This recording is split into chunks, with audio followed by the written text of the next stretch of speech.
I want you to do something right now. Swallow once, just once, and notice what you feel at the back of your throat. Is there something sitting there? A thickness? A coating that just will not go away no matter how many times you clear your throat this morning? Now, here is what I want you to think about. You have probably been clearing your throat dozens of times every single day. And if I asked you when it started, you might not even be able to give me a clear answer. It crept up on you slowly. First, it was just mornings. Then it was all day, and now it is just part of your life. You carry water everywhere. You avoid certain foods. You have probably tried every home remedy your neighbors and relatives could suggest.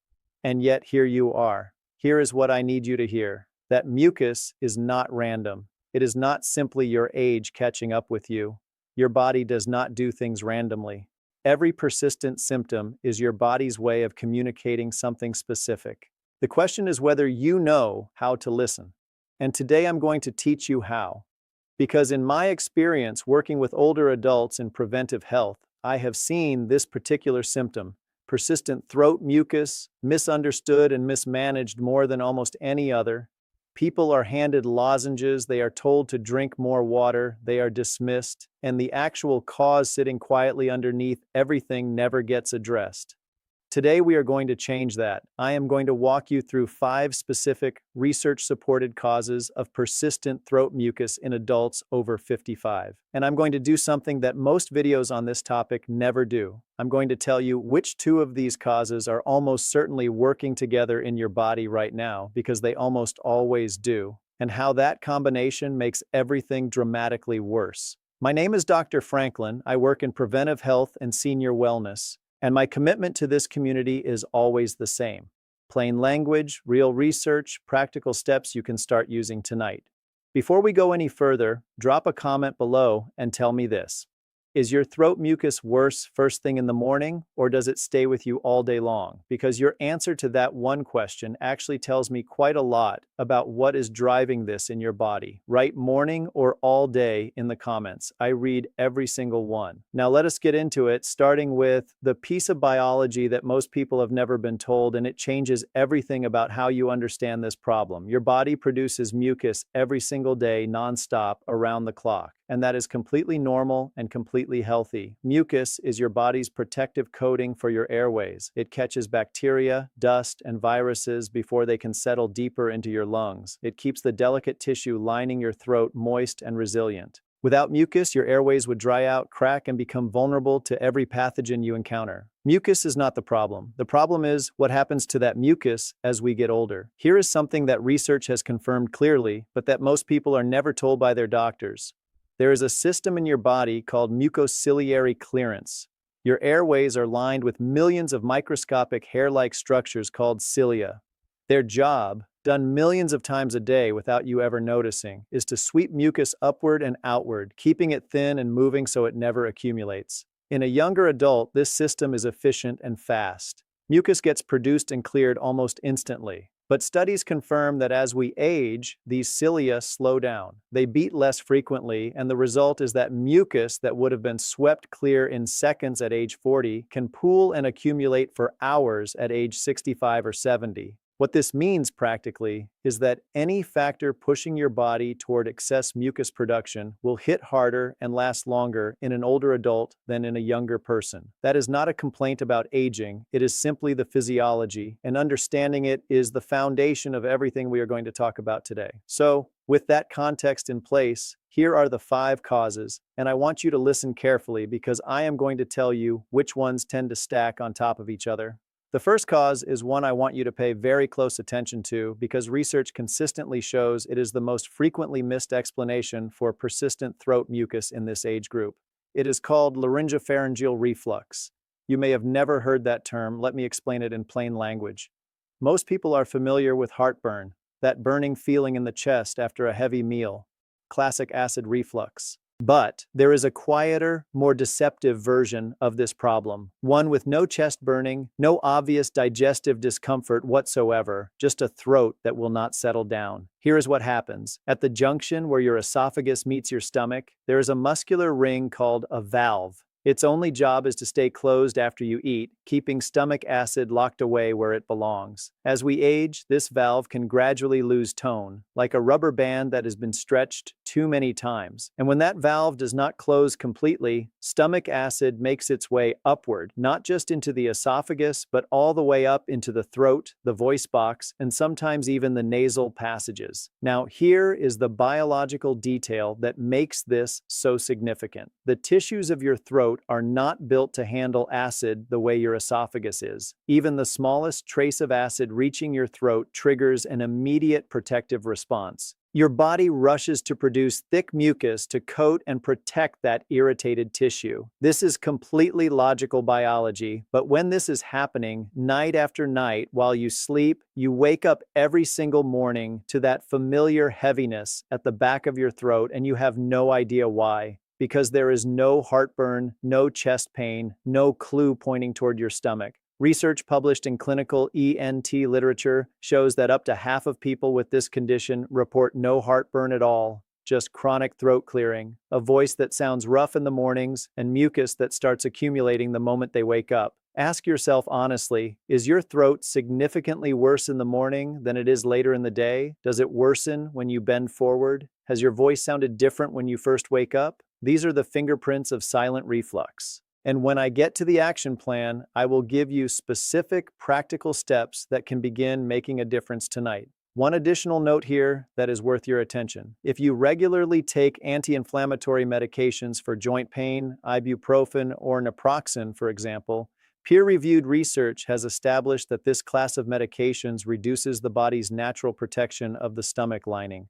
That makes acid reflux, including the silent variety, significantly more likely to occur or worsen. If you take these medications regularly and your throat has been persistently bothered, please bring that connection up specifically with your doctor. Before we begin, take a second and tell me your name and where you're tuning in from. I go through the comments and I genuinely want to know who I'm speaking to and supporting here. The second cause is one that tends to arrive quietly and go unnoticed for exactly that reason. When people think of sinus problems, they imagine the dramatic version: intense facial pressure, throbbing forehead, nose completely blocked, that picture-perfect sinus infection. But in many adults over 55, chronic sinus inflammation presents almost invisibly. Breathing feels mostly fine, no significant headache, and yet the sinuses, mildly swollen and producing slightly more mucus than normal, are draining steadily and silently down the back of the throat all day long. This is called postnasal drip, and a 2024 study confirmed that the average age of patients presenting with it is exactly 55. It is not a coincidence that this is your age group. Here is the frustrating part. Many people dealing with this have been taking antihistamines from the pharmacy for months, assuming it must be seasonal allergies. And there is a reason that strategy tends to disappoint. Antihistamines dry the mucus temporarily, but they do nothing for the underlying inflammation inside the sinuses that is causing the excess production. And dried, thickened mucus stuck at the back of your throat is often more uncomfortable than the original problem. The approach with the most consistent research support is something very simple and very affordable: regular nasal rinsing using a warm saline solution. A 2025 clinical review published in the journal Medicina, which surveyed evidence across a wide range of sinonasal conditions, concluded that nasal irrigation is an effective, safe, and low-cost strategy for treating and preventing upper respiratory tract diseases, and it is widely endorsed as an adjunctive treatment by ENT specialists internationally. High-volume saline rinses work by physically removing inflammatory mucus, reducing mucosal swelling, and improving the natural ciliary clearance function we talked about earlier. The very system that declines with age. The single most important word in all of that is consistency. 1 or 2 uses gives you 1 or 2 days of mild relief. Daily practice, applied correctly, produces cumulative, meaningful improvement. I will walk you through the exact method in the action plan. If you're still with us and finding this helpful, type number 2 in the comments so I know you're there. And if you haven't subscribed, please do. Your support keeps us going. Now, because number 3 is where I see the most surprise on people's faces when I bring it up. Because when patients come in and we start talking through what might be causing their throat to behave this way, their medications, the ones they have been taking faithfully for months or years, are simply not something they think to question. There is a class of blood pressure medications called ACE inhibitors, angiotensin-converting enzyme inhibitors. These are prescribed millions of times every year. They are effective, they are well tolerated in most ways, and they serve a genuinely important purpose.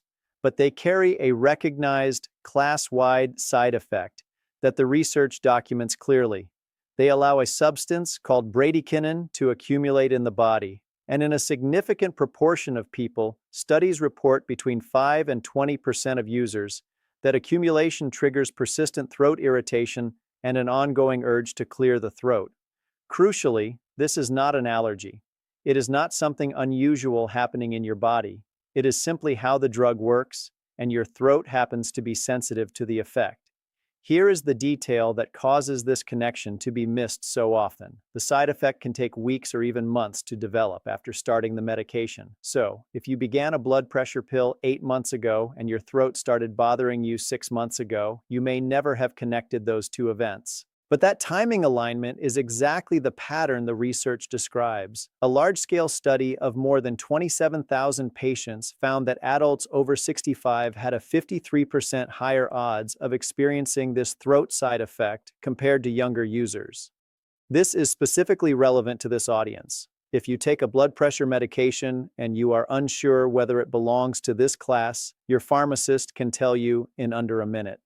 And if it does, there are alternative medication categories, ARBs, angiotensin receptor blockers, that control blood pressure equally well and do not carry this specific side effect. That conversation with your prescribing doctor is worth having. If you are still watching, type the word clarity in the comments because that is exactly what I want this video to give you. The fourth cause is one that surprises people not because it is complicated, but because it is something they dismissed as too obvious to matter: hydration. But let me give you the physiology because this is not what most people think it is. Your mucus is mostly water. Its consistency, whether it is thin and fluid or thick and sticky and difficult to move, is directly related to how well hydrated the surrounding tissue is. Here is the clearest way I can put it. Think of maple syrup fresh from the bottle versus maple syrup that has been sitting open overnight. Same substance, completely different behavior. Your mucus behaves in exactly the same way based on your hydration state. Now, here is the specific aging-related wrinkle that makes this more than just a simple reminder to drink more water.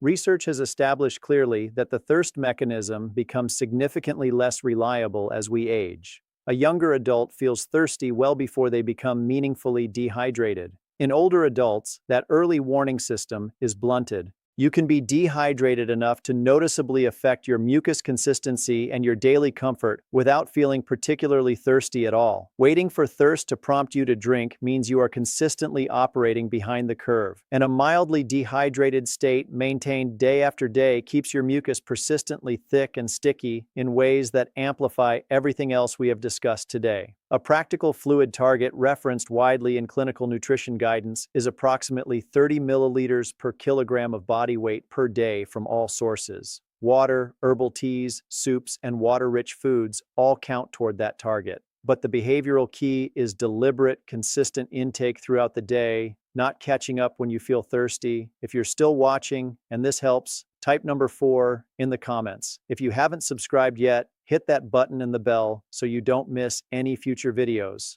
The fifth cause is one that rarely gets discussed in videos like this one, and I think that is a significant gap, because for a meaningful portion of older adults dealing with persistent throat mucus, the root of the problem is not in the throat, not in the sinuses, and not in the stomach. It is in the gut. Here is what the research shows. Your digestive tract and your respiratory system share regulatory pathways through the immune system and the nervous system. The health of your gut microbiome, the trillions of bacteria living in your intestines, directly influences how reactive and how inflamed your upper airways are. When the balance of the gut microbiome is disrupted, a state researchers call dysbiosis, it can activate immune responses that promote mucus overproduction in the airways. not because there is anything physically wrong with your throat, but because the gut is sending inflammatory signals that the respiratory system responds to. This connection, sometimes called the gut-lung axis, is an active and growing area of clinical research. Multiple peer-reviewed studies, including research published in the American Journal of Respiratory and Critical Care Medicine and the Journal of Allergy and Clinical Immunology, have confirmed that gut microbiome disruption can trigger immune responses that promote airway inflammation. Animal model studies have gone further. When mice received gut microbiome transplants from patients with chronic lung disease,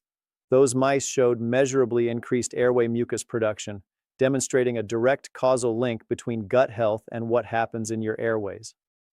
What disrupts the gut microbiome in older adults?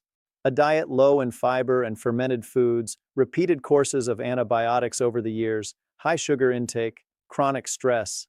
These are not exotic factors.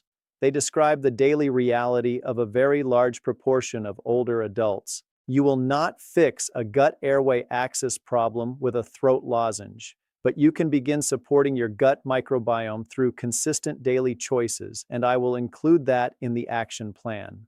Before I give you the full action plan, I need to take a moment that is genuinely important. Most of the time, persistent throat mucus in older adults is benign. It is exactly what we have been discussing today: manageable, addressable, and not dangerous. But your body sometimes uses symptoms to signal something that requires professional attention, not self-management. Please make an appointment with your doctor promptly if you notice any of the following: mucus consistently tinged with blood, even a small amount, difficulty swallowing that is gradually getting worse, unexplained weight loss alongside your throat symptoms, a lump or persistent swelling in your neck, a significant voice change that is not improving over time. These signs go beyond the territory of today's conversation.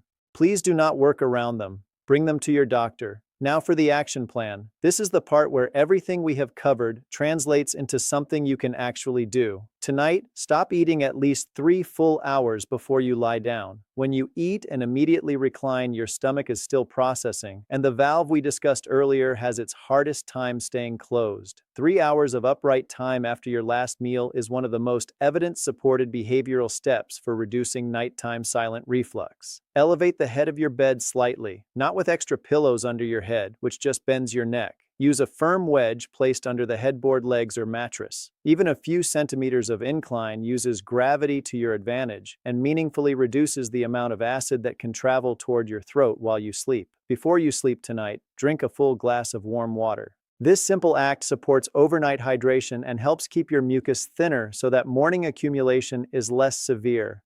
Tomorrow morning, before coffee and before breakfast, drink 1 to 2 glasses of plain warm water. This one habit costs nothing. It immediately begins rehydrating your body and loosening the overnight accumulation of mucus before it has a chance to become your whole morning. It is one of the most consistently reported impactful changes people make. This week, get a nasal rinsing device from your pharmacy, a neti pot or squeeze-style bottle. Use water that has been boiled and cooled to a comfortable warm temperature, not straight tap water. Add a small pinch of plain salt and optionally a very small pinch of bicarbonate of soda, which may help thin mucus by gently neutralizing nasal acidity. Use it once daily, preferably in the morning. Give it 2 full weeks of consistent daily use before you judge whether it is helping. Consistency is what separates the people who say it worked from the people who say it did not. Make an appointment specifically to review your medication list in relation to your throat symptoms. Come with the timeline written down. When did your throat symptoms start? When did you last start or change a medication? Bring that chronology. If you take a blood pressure medication, ask directly whether it is an ACE inhibitor and whether an alternative in the ARB class might be appropriate for you. To begin supporting your gut-airway connection, add 1 small daily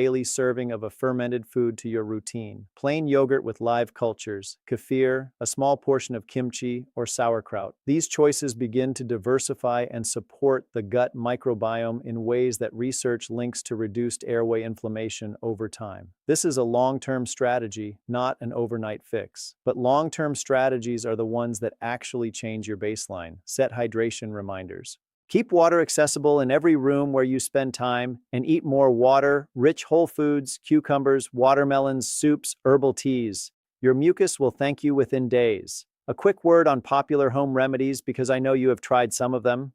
Honey is genuinely soothing for irritated throat tissue.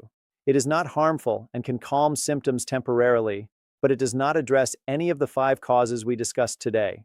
Dairy does not create mucus from nothing. The science does not support that, but some individuals find that dairy proteins create a sensation of increased thickness in existing mucus. If you notice a consistent pattern, a 2 to 3 week reduction trial is worthwhile. Apple cider vinegar is a popular suggestion online, but for anyone with silent reflux, introducing additional acid into the system can actually aggravate the problem. Please be cautious there. Here's what I want you to walk away with today. That persistent mucus coating the back of your throat has a reason. 5 possible reasons, actually, and most people living with this problem have never had a single one of them explained properly. Silent reflux happening quietly while you sleep with no heartburn to warn you, postnasal drip from low-level chronic sinus inflammation that never announces itself dramatically. Medication-related throat irritation, specifically from ACE inhibitors, developing months after starting a medication and never getting connected. Chronic mild dehydration, running just below the level that triggers obvious thirst. And gut microbiome disruption sending inflammatory signals your airways are responding to. None of these require you to simply accept a life of constant throat clearing. Each one has a practical, evidence-grounded response, and none of the first steps require a prescription or specialist. They require some knowledge, some consistency, and a willingness to treat your symptoms as a signal worth responding to rather than a nuisance to manage. If someone has ever told you that this is just getting older, I hope today gave you a different lens because you are not just aging. You are dealing with specific, identifiable, addressable physiology, and you deserve to know that. Make sure you are subscribed and have notifications turned on. I have a video coming very soon on exactly how gut health connects to the chronic inflammation patterns that drive some of the most common complaints I hear from adults in this age group. That is a conversation you will not want to miss. If this video gave you something genuinely useful today, would you share it with one person who has been quietly dealing with this same problem? That one share costs you nothing and could genuinely shift how that person understands their own body. And before you go, tell me in the comments, which of these 5 causes surprised you the most, and how long have you been dealing with this? I read every comment personally. This is a real conversation, and your experience matters here. Take care of yourself.